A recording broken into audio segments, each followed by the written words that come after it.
آپ نے فرمایا جس نے ماں باپ کو دکھ دیا اس پہ اللہ کی لعنت، اس پہ فرشتوں کی لعنت، اس پہ زمین آسمان کی لعنت، نہ ان کی نماز قبول ہے، نہ روزہ قبول ہے، نہ صدقہ قبول ہے۔ موسیٰ علیہ السلام نے کہا یا اللہ میرا جنت کا ساتھی کون ہے؟ اللہ نے کہا فلاں قصائی۔ قصائی نہ کوئی مجاہد، نہ غازی، نہ شہید، نہ کوئی مفسر، نہ کوئی ولی، نہ ابدال، قصائی۔ موسیٰ علیہ السلام دیکھنے گئے، قصائی عام قصائیوں کی طرح۔ وہ شام کو جب چلا تو تھیلے میں گوشت ڈال کے چل پڑا۔ موسیٰ علیہ السلام کہنے لگے تیرے ساتھ آ سکتا ہوں؟ کہا آ جاؤ۔ پہچانا نہیں اس نے یہ موسیٰ ہیں۔ وہ گھر گیا، اس نے روٹی بنائی، ہانڈی چڑھا دی، آٹا گوندنے بیٹھا، روٹی تیار کی، سالن تیار کیا، تھالی میں رکھا۔ ایک عورت ایسے لیٹی پڑی تھی روئی کے گالی کی طرح، اس کو اٹھا کے کندھے کا آسرا دیا اور نوالے بنا بنا کے اس کو کھلاتا رہا۔ وہ سر مارے، ہن بس اس نے منہ صاف کیا، اسے لٹایا، وہ بڑبڑانے لگے۔ موسیٰ علیہ السلام نے فرمایا یہ کون ہے؟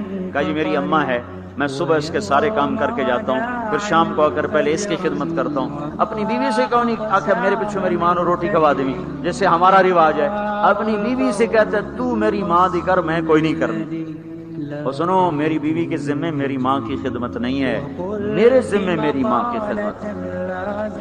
خود کرتے نہیں، بیویوں کو کہتے ہیں اس کے ذمے نہیں، وہ انکار کرتے ہیں، کہتے نافرمان ہے، گھر میں لڑائی، دنگا فساد۔ پاگل تو نے چھاتی نوچی ہے ماں کی، تیرے ذمے ماں کی خدمت ہے، تیری بیوی کے ذمے نہیں ہے۔ وہ کر دے، اس کا احسان ہے، کرنی چاہیے، نیکی ہے، اس کا احسان ہے، نہ کرے تو وہ مجرم نہیں ہے۔ موسیٰ علیہ السلام سے کہنے لگا جی صبح اس کے سارے کام کر کے جاتا ہوں، شام کو آ کے پہلے اس کو روٹی کھلاتا ہوں، پھر اپنے بچوں کو دیکھتا ہوں۔ موسیٰ علیہ السلام نے کہا یہ کچھ کہہ رہی تھی جب تو اس کو لٹا رہا تھا؟ کہنے لگا جی اماں جو ہوئی پاگل اماں جدوں دی خدمت کرن شروع ہو جاندی، اللہ تینوں جنت وچ موسیٰ دا ساتھی بناوے، بھلا میں کتھے تے موسیٰ کتھے۔